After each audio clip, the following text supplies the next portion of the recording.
Here's Wilson, and on the right side, he scores!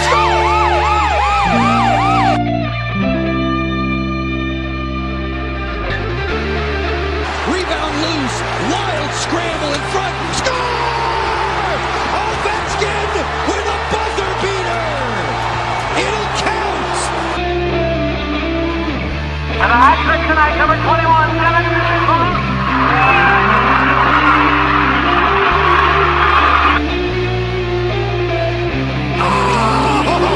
Spectacular! Braden Holtby! Hello again, everybody. Once again to the Power Play Point podcast. I am your host, the Blue Liner on Point. And once again, riding solo, at least for this mini episode. Anna is busy prepping for her Thanksgiving plan, so she will not be joining us for this week.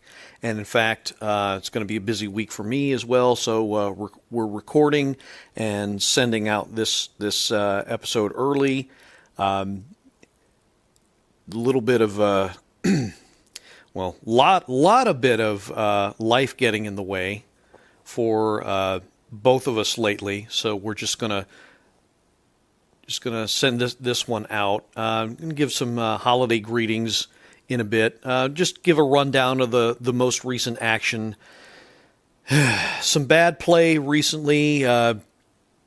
Back-to-back 6 spots goals given up on this most recent road trip against one team that was thought to be not going to be so good, and one team that is really good, being Colorado and Nashville in that order. We're not going to get too much into that, but it's stirred up a bit of controversy. The calls for Trotz's head are getting a little bit louder. I'm not going to say anything about that because I still don't think it's panic time, but certainly not a great effort, and very, very disappointing, certainly in both games. But last night against the Minnesota Wild, great win, great game. Didn't get to see a whole lot of it, unfortunately, but great win. Anna says it was a lot of fun to watch, except, of course, the part where the captain took a puck to the face and went off for some repairs. But just like the name of the blog, the Russian machine, it never breaks. So good to see that. Good to see the effort. And might have righted the ship for now, I hope. But we'll see. So, but we'll get back on track. Not a whole lot from us this week, unfortunately. We'll get back on track with that come next week. And for now, just want to give our well wishes. Anna says she is thankful for, or grateful, more likely, for the people in her life now, and also for Caps fans everywhere, of course. And that's her brief little blurb. Family and friends, and I have to say I feel the same way. At least in our relationship, we met. If anyone's curious, we met over Twitter during last year's playoffs. I think we might have told the story already, and I have found her to be what I think is that missing element, because I think we really have something special here in this podcast, and I spelled out my goals in my very first episode, and ever since I met Anna, I'm adding one more, and that's to bring Caps fans together everywhere in our love of this team. So just want to put that out there. I'm thankful for my friends and family as well, and I'm very thankful for all of the loyal listeners out there who have stuck with the show. And I think I haven't heard it so much, but I'm kind of thinking that the reason that, I'll be extremely honest here. We're probably a Z-list podcast as things go. I'm going to make no bones about that. Not going to give away any numbers here, but we're not exactly, banging down the door in terms of listenership, and that's why I kind of make that joke when I say, "Oh, ye few but faithful." Well, that's why. But I do very much appreciate those of you that listen on a consistent basis and tune in and download every show, and I'm very grateful for each and every one of you. And I just want to give some names of some people that have stuck by me for most, if not every episode. I'm thankful for you all. Of course, my good friend Pete Fisher, grew up together, grew up watching hockey and the Caps especially. Out in Arizona. Robin Unzicker, I want to single her out. She's had a pretty rough year, but I know you're thankful for a lot of things. You got a lot to be thankful of. You got a great family. You've got a wonderful young man, wonderful son, and you should be very, very proud of him. I know he's gonna have it rough. He's decided to join the service, join the Marines, but he's, as I said to you, he's serving his country, so he's doing everybody proud, and that's no little thing. My good friend Christian Levesque, I do still hope to have him on, one of the admins of the True Caps Fans Facebook room. My man Kevin Simmons, who's listened since just about day one. I think he's one of the guys that first steered me towards the True Caps Fans room. God bless you, Kevin. Tony Olcott and all the other guys at the True Caps Fans room. Grateful for you as well. Of course, also grateful for some newer people in my life. Young man who recently started following the podcast, Tyrone Waller. Thank you so much for deciding to become a loyal listener. And Anna's husband, Ian, not quite a Caps fan, but I do have him to thank. Hopefully you've noticed that our logo has changed. And if you like it, then you have Mr. Ian Knox to thank for that. And I am thankful for his work because that's a kick-ass logo. That is one kick-ass logo. And thank you again, good sir, for your hard work on that. So that's what I'm thankful for. And lest I forget, doing a segue here, which is going to be the main part of this mini episode, I've talked about it for the last 2 weeks, and it's come to my attention that some folks weren't able to catch that segment, but talking about my turn on the Sports on the Hill podcast on November 7th, hosted by Carroll Porter III and Robbie Gross. And we talked Caps hockey for a good 19-20 minutes on the first segment there. And so I thought just to get the word out there, not only about that podcast, but that segment, and again, to bring all Caps fans together as much as we can. I went ahead and I was trying to get this on earlier, actually, but just couldn't get it done. But finally had enough time to grab the audio from that episode and string it together and put it on here. So that's coming up next year. But just wanted to finish out my thank yous and what I'm thankful for. I would be totally and utterly remiss, and of course I'm saving the best for last here, to my wonderful wife, Jennifer. You know her as Mrs. Blue Liner. She has been a great supporter of the show from day one and has never wavered in this endeavor, in supporting me and believing in me and encouraging me to go on with this. This started out as a little bit of therapy to get me through a rough time, and for me, it's grown into so much more, largely because of her, and of course because of you, the Caps fans out there.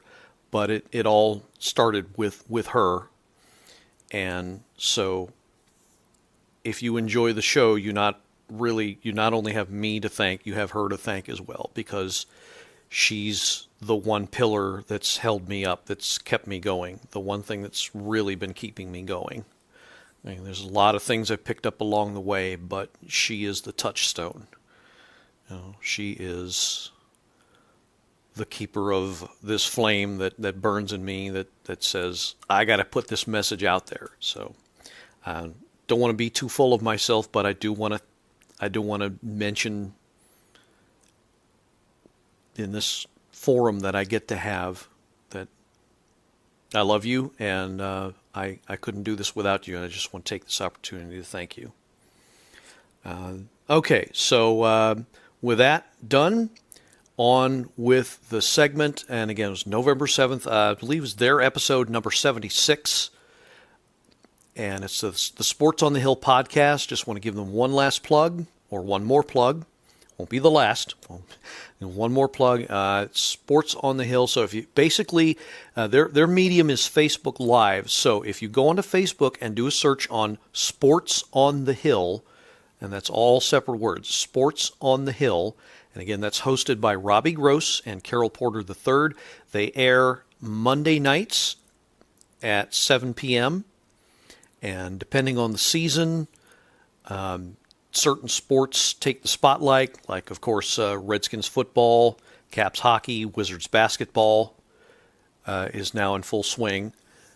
But they also talk Nats baseball and Washington Valor Arena football as well. So basically, as I've said many times in the past, all things Washington, D.C. sports.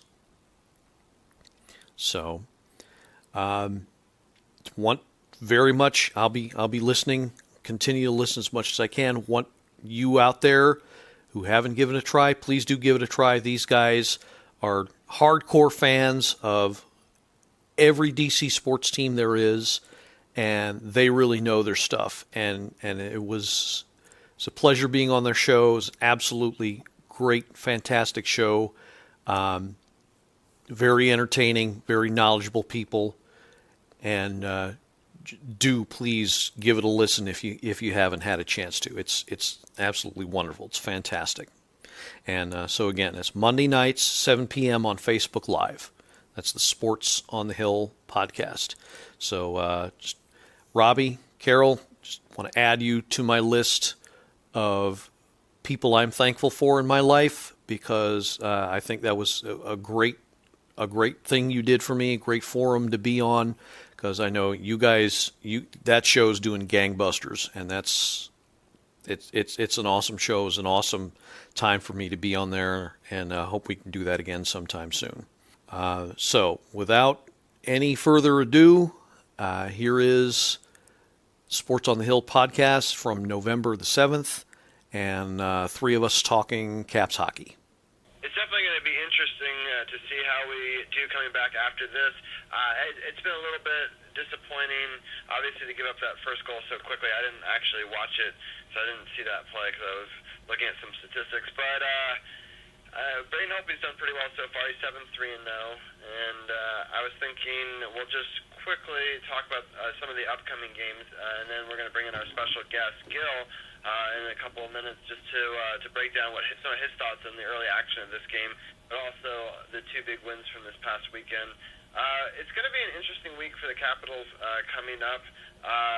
This game is obviously it's going to cause us more problems than I thought, at least initially.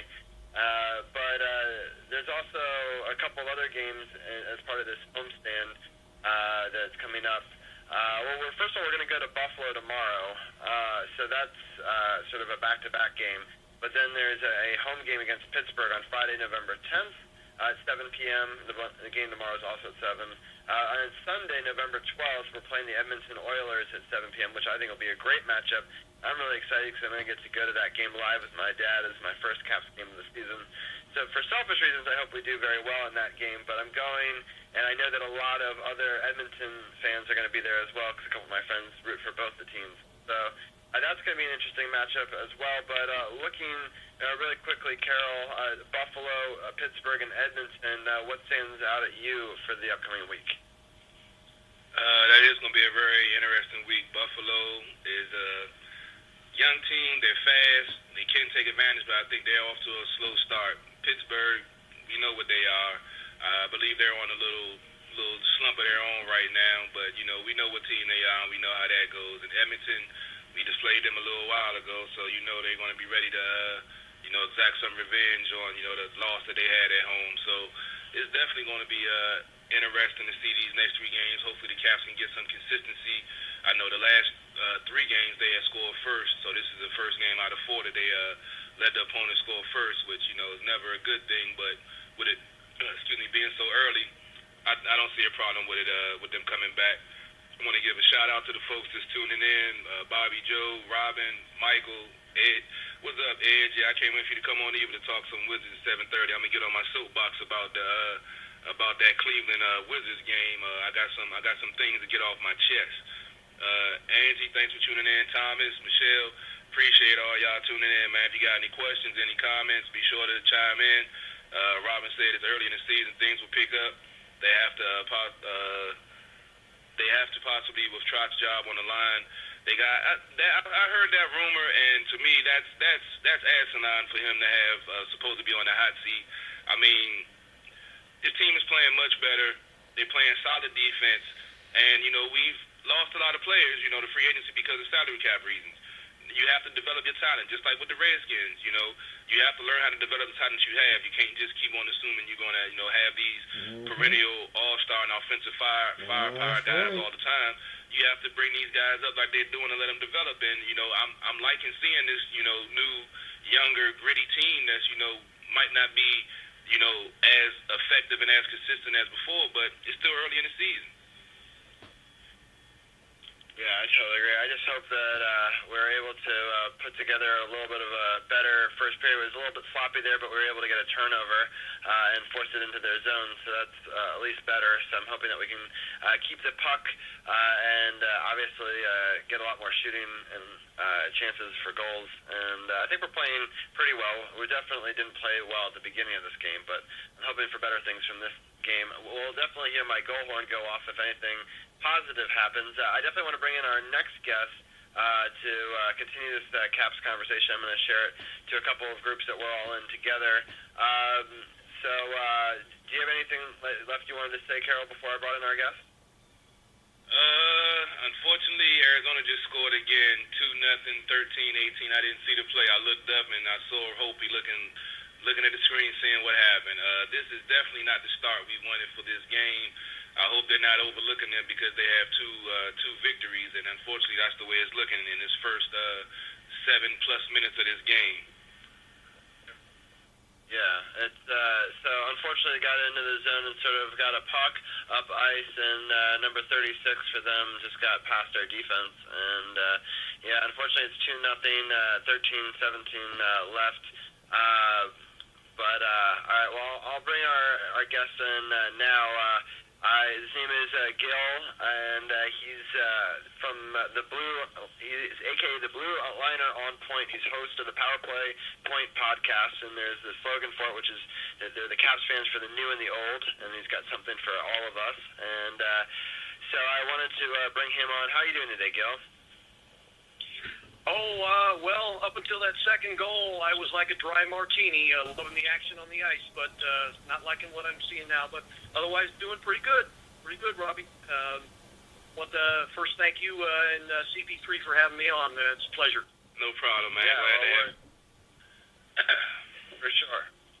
So I I guess real quickly, let's just get your thoughts on the week that was. Did you have any other thoughts on the Boston game or the matchup against the Islanders? And what do you think also to add on to that we can do in this game to improve our situation here? Well, those last two games, I think we finally saw the full potential of what the roster is now. In the off-season, we knew there were going to be a lot of changes. It wasn't going to be the same team that last 2 years won Grandma's Ashtray, or also known as that silly-looking President's Trophy. So we knew we were going to have some challenges, but I thought, and a lot of people thought, that were in the know, that these guys were going to be competitive, and they showed it in fits and starts. But I think, and you guys talked about this last week, they needed to develop more consistency.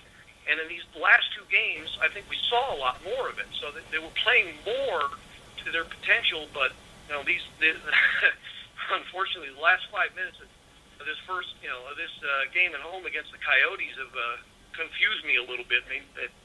I don't know. Need to wake up a little bit. But the last two games, again, I think they finally found that consistency you guys were talking about, and it bodes well for this week because there's a lot of challenges up ahead. There's a lot of teams that are struggling, and I think they just have to keep their foot on the gas. Be like Grand Theft Auto, foot on the gas.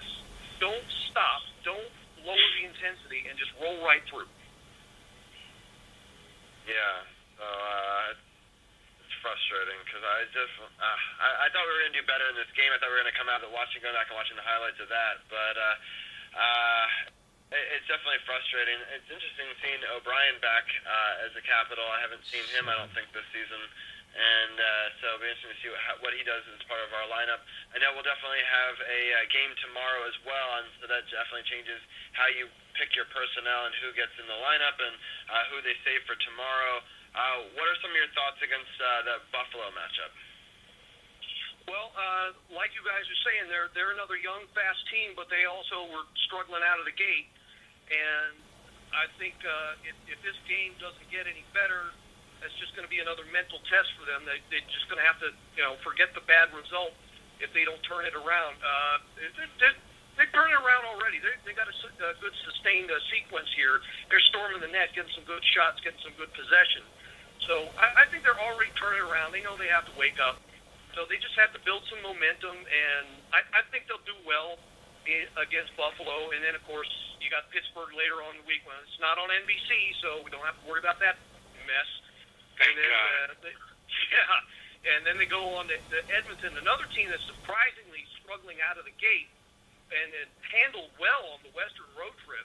So, I'm optimistic. I'm not one of those people that's going to hit the panic button just yet, like some are. You guys were talking about the rumor about Trotz being fired. Way too premature. I don't even know why that's getting started. You got to let the team gel, and he's pushing some buttons here, letting Walker get some play. I like seeing that. He's got the grit and speed I think they need. But yeah, this will be another challenging week. I think they should start to gel and bring things together. I think we'll see more of that consistency going. We'll see more of what we saw these last two games. All right. Oh, nice goal. That was a beautiful pressure right there. They forced the action, got the forecheck going, and got a turnover. And Smith Pelly with a hell of a backhand to score, make it 2-1 with 11:19 left in the first. Hell of a goal. Yes, Yeah, my golfer was very played there. But anyway, I was like, usually it's early. It was funny because I think the people who do it are in Canada. So when it was in Canada, it was actually before our feeds. I'd look up. But, what a great, sort of a spinorama shot where he spun around and shot it off the back. Yeah, that was a hell of a backhand. Nice. Yeah, that was pretty awesome. Hell of a pick and a shot. Yes, sir. Talent. I never heard of them up. I never heard of them until they picked them up. Yeah, he's bouncing around the league. Oh, sorry. Well, I was going to say he's like a young Joe Ward. He's definitely a young, gritty right-wing player. Got a lot of speed from Canada. Very, similar makeup. He just is really gritty, and I like how he goes to the net and I think he can be a big part of our future. So I'm hoping that he continues his good play, and that's a big goal to cut it to 2-1. We're now about 10:59 left in the first period, but it's exciting, obviously, to get some of that momentum back. And Gil, what were you saying about your thoughts? Well, I was just going to say, I'd heard of him. He bounced around the league, couple teams, played with the Ducks and the Devils. So I knew of him, and he's been a journeyman, but he was one of those guys that never got the chance. And I think with this team, with the right people, the right mix, he's on the top line, and you see what he can do. So, I think, again, with the talent this team has and the right people, like you said, he's got a nose for the net, and that's obvious. And I think if we got more of that, I think the rest of the young players can follow that example, and I just don't think there's a whole lot to worry about if they can keep that going. I totally agree. Like you said, they starting to get it together. It was early, like I said, they might have slept on Arizona, seeing the 2 wins, thinking they could just, cash it in, just get on the ice and win the game. So I think they're going to come back and win this game, but it was just not good to see them get out to that 2-0 lead. That's the consistency we're talking about. You take every opponent serious no matter what their record is, and if you come out there half-stepping, you will get scored upon and will get made look foolish if you don't handle your business. That's absolutely right. Absolutely. I agree. Something else I want to present as my observation here, those last 2 games, you notice it was a different player stepping up and taking over the game. Against the Islanders, I believe it was Lars Eller, and it was Wilson. My podcast partner, Anna Knox, is her favorite, Tommy Wilson. Hey, that's my favorite. That's my favorite, too. Yeah. And so, I mean, it's like we all said. I think I was listening to your show about 3 weeks ago, and I think you had Bernie Deal on there, and he said pretty much next man up, and that's what it's got to be. Can be a different player every night, and that's what this team can do, and that's what they have to do. Yeah, I don't know how much you might know. I know Niskanen is said that he's doing better. I know that's a major reason why we're having some of this inconsistency with him being out of the lineup, even though John Carlson has been playing outstanding, logging almost between 27 and 29 minutes of ice time a night.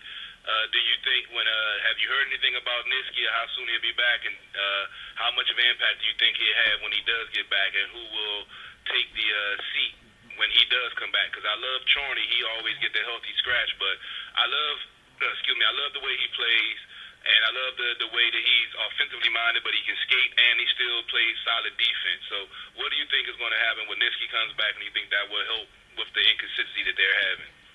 Well, yeah, I'm kind of torn because I would love to see Niski come back because he is by far their best all-around defenseman on both ends. So we got to have him back in there, and he's going to help solidify the decor. But like I said, that's probably going to mean somebody's going to step out, and unfortunately, that guy might be Chorney, even though I like his game too. I like his speed. I like the way he carries the puck. I don't really have a knock on his game at all, but unfortunately, when Niski comes back, like you said, it's going to be a numbers game. You've got to have him in there because he's going to need those minutes to get back. And unfortunately for Chorney, I think that's what's going to happen. Yeah, Bernie just chimed in. He said he was speaking about the goal by Smith Pelly. He was saying Eller would have done the same thing in the first minute of the game. He wouldn't be down 2-0. I agree. And he was breaking down who he is, and he was saying he said he has to play all 6 D-men. Trotz already is playing 4D in the first 10 minutes. Need to have Carlson or Opie playing with the different partners, especially playing a speed team like the Coyotes tonight. He was giving you a shout out, Gil, saying you putting in some good work tonight. I appreciate hearing that, and Bernie's one of those. He's like me, one of those longtime fans that knows, been watching this team a long time. He certainly knows what he's talking about. So I appreciate that. Appreciate you chiming in, Bernie. Just want to say one more thing about Lars Eller. You ever notice with his game when he scores a goal, he kind of does something to take away from that, like take a really bad penalty? So I have noticed that in a game where he had the 2 goals, he did make a dumb penalty that was unnecessary, but luckily he saved his bacon by scoring the game winner. But yeah, I mean, he has a lot of demons that he's been trying to fight, being a high draft pick and not really producing, bouncing around. So, you know, when you have guys like that, they're going to make those. They're in that role for a reason. They bounced around for a reason. They have the potential, but it's something that's always going to hold them up. That you can say that with any sport, but with him, I think that's what it is. Like, he has some internal demons that he's fighting with or whatever that, you know, he has to deal with, and I think that's what every athlete has to deal with, have to find that balance. And I think that he hasn't found that balance, but he's close to it, being around this team with a veteran coach like Trotz and the veteran group that this team has. I think he's in the right place. He just has to, you know, embrace it, and hopefully he'll mature in his hockey game and his being a man, period. Yeah, I think you nailed it. That's a very good observation. It's a very good way of looking at it. And I never thought of that before, but you're absolutely right. He kind of came with some baggage, especially playing in Montreal. And, now he's with us, and now, you know, a little less of pressure, a little less spotlight. So I think, like you said, he should be able to set in. But I'd like to see a little less of the Lars give it and the Lars take it away. True. But otherwise, I think he'll come around. Yeah, I do too. Bernie just chimes in again. He said about the Niski situation. He said Niski comes back, put Chorney to the 7th D, send Ness through waivers to Hershey, going to have to play Bowie with Orpik and Carson with the Juice. I can't pronounce the name. I think that's the way you say to do it, Robbie. I'm not sure yet. And that's Bernie's synopsis of the situation. Yeah, and I think he's spot on about. I really think he's spot on. I think that's what's pretty much what's going to happen. Yeah, so I always heard that it's just juice with like a hard, beginning to it. So I think you got it. But things are looking up for us, and we'll definitely bring live scoring updates throughout the rest of the night with the Capitals. I want to thank you, Gil, for joining us with the hockey talk. I'll let you let the listeners know where they can find you one more time, and we really appreciate you for joining us. Oh, again, it's my pleasure. Hope to do this again sometime.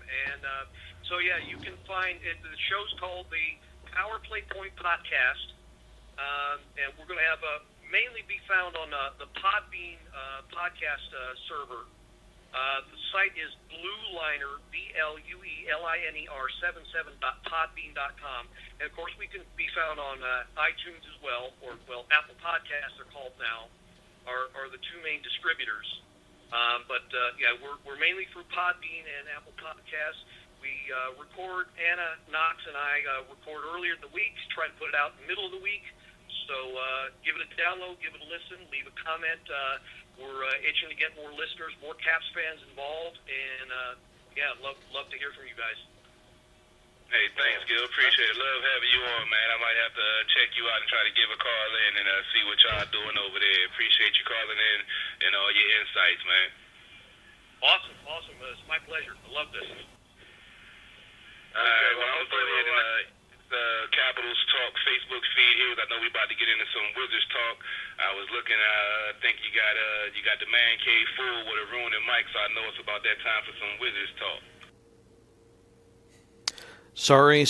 I just realized I forgot a ton of people. I know you're probably tired of hearing me blubber on and talk, but I would be totally remiss again if I forgot some of the people past and present that have helped out with the podcast as far as extra audio and music. Of course, Andy Myers, of course, DJ, we still keep in touch.